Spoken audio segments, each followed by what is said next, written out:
Hello class, my name is Darius and today I'm going to talk to you about effectively using the SPIN method when talking to prospects. So first of all, we all know what the SPIN method is. You know what it stands for: situation, problem, implication, and need payoff.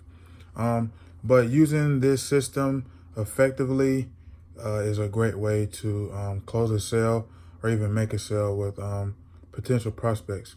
But there are three different things that I've seen in this article that can definitely help you use this method effectively. The first the first thing I used, or the first thing that caught my eye was the questioning.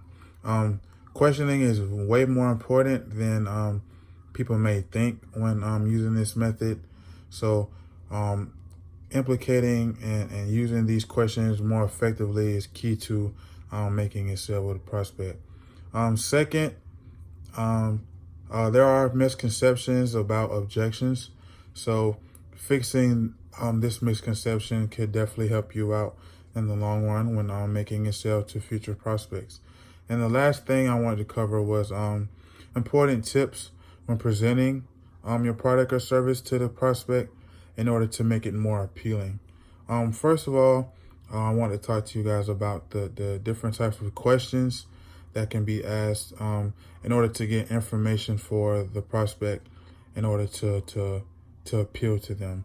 I feel like the problem portion of the questionnaire is very important only because this can somewhat add value to the product or service that you offer to the prospect when you get to the solution part. So before you close a sale, there are four basic stages. That's opening, investigating, demonstrating capability, and obtaining commitment. A good way to obtain commitment is to use the problem portion, or as a matter of fact, all the questions.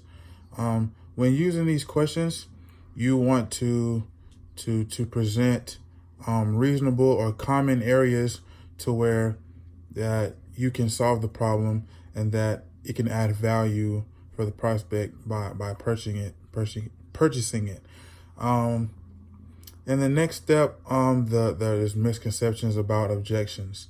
Objections are good in some cases because, I mean, granted, they're inevitable. So every company is going to have objections that you need to get past. But if you can, try your best to actually prevent them from even being brought up. Only reason to stop this is because you don't want the prospect to doubt your services or your product, and it can actually push them away from even having a meeting with you. And lastly, important tips.